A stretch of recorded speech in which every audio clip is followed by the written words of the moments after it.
বৃদ্ধাশ্রম বরিশাল কাউনিয়া হাউজিং আমাদের এই বৃদ্ধ ভাইদের জন্য আমরা মাঝে মাঝে সদকায়ে জারিয়া খাসি এখানে বরিশালের যে চরমনাই বাজার থেকে আমরা কিনি।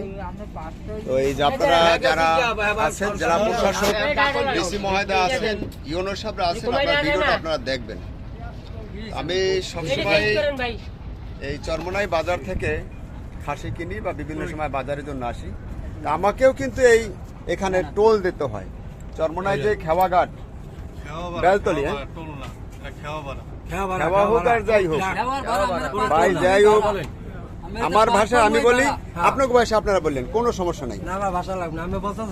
এই যে বেলতলি, বেলতলা না, বেলতলা খেওয়াঘাট, এই যে নদী পারাপারে আমি বরিশালের বৃদ্ধাশ্রম চালাই। বাংলাদেশের বহুত মানুষ আমাকে চেনে, বিশেষ করে বরিশাল জেলার মানুষ আমাকে চেনে। আমি নিজেও টোল দিয়ে এখানে যেতে হয়। তো প্রশাসন যারা আছেন বিষয়টা নলেজে রাখবেন। এই আজকেও দিয়ে যাচ্ছি একটি সদগার যে খাসি একটা বৃদ্ধাশ্রমে মানুষের দান করা, এটার জন্য আমি এই যে টোল দিয়ে যাচ্ছি। আমি নিজের ভাড়া সহ নেন, ভাড়াটা নেন। যে আপনাদের ভাষা আপনারা বললেন, আমার ভাষা আমি জানি টোল দেওয়া। যে টোল দিয়ে দিলাম সদগায়ে জারিয়া।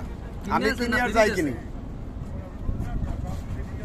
সদগায়ে জারিয়া ওটা ফ্রি যে টোল দিয়ে গেলাম।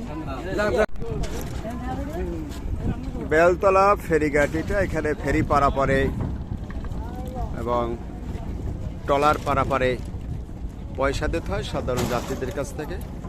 আমিও সাধারণ যাত্রী, কিন্তু বরিশালের একটি বৃদ্ধাশ্রম এটা পরিচালনা করি আমি, বরিশালের কাউনিয়া হাউজিং বৃদ্ধাশ্রম।